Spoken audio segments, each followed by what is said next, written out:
well, if you just tell me about your overall impression of the program and what it's meant for you. So I found the program overall to be really insightful. It's a different type of learning that I'm used to. It's all about what you take from it and how you apply it. There's no one on your shoulder telling you this needs to be done by next week. It gives you more accountability to actually use the learning in a different way. What sort of things have you noticed that you've been doing differently or better? So what I've noticed is that I probably wasn't the best leader for my team.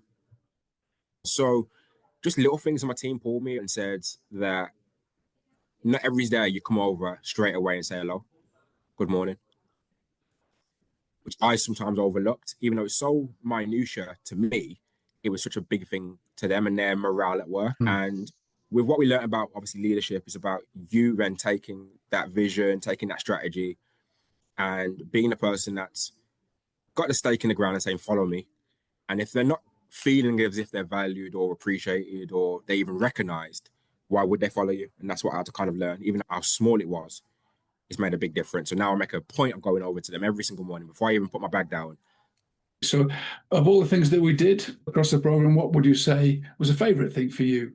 So for me, I loved learning like different models that I've never saw or heard of before. What's the top 2 or 3 things that you would point to as being things that you helping you on your journey to being the leadership superstar you aim to be?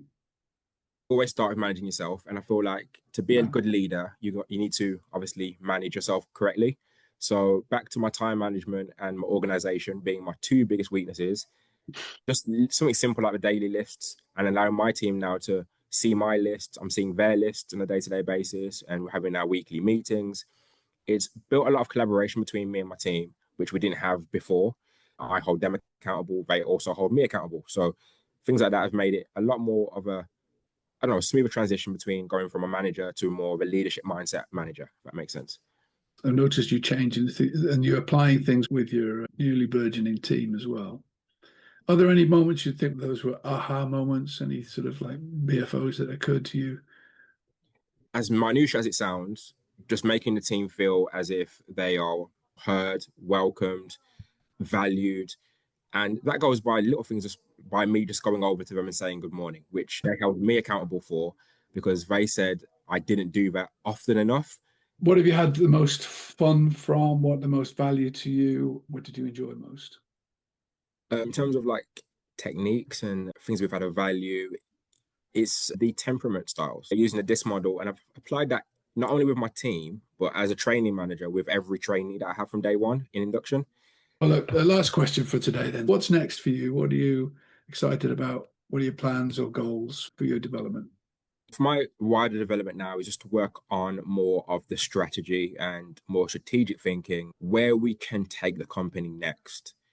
So now that we've got all of these learnings, the more short-term step is to make sure we are applying these daily, measuring the success of these actions. You need to make sure you've measured everything that you do. But then it's also to see what can we do outside of the scope of what we normally do. How can we get new business? What's the future of the company? And how can I be instrumental or be a big key person in doing that for the company? I wasn't really thinking that way inclined before, of course. It was more so about my sphere and just making sure that I do a good enough job so my bills are paid and the lights are on. But now it's kind of wider thinking of, okay, now that we know more so about the mission and the values of the company, when the baton gets passed eventually, what are we as a next inline managers going to do with that baton? Are we going to make the company fall or are we going to make it a success? And that's where we're kind of looking at now, is the wider picture, not just today. That's very cool. Thank you so much. Thank you for participating. Thank you, Geoff. Thank you. Thank you for everything you've done for us as well.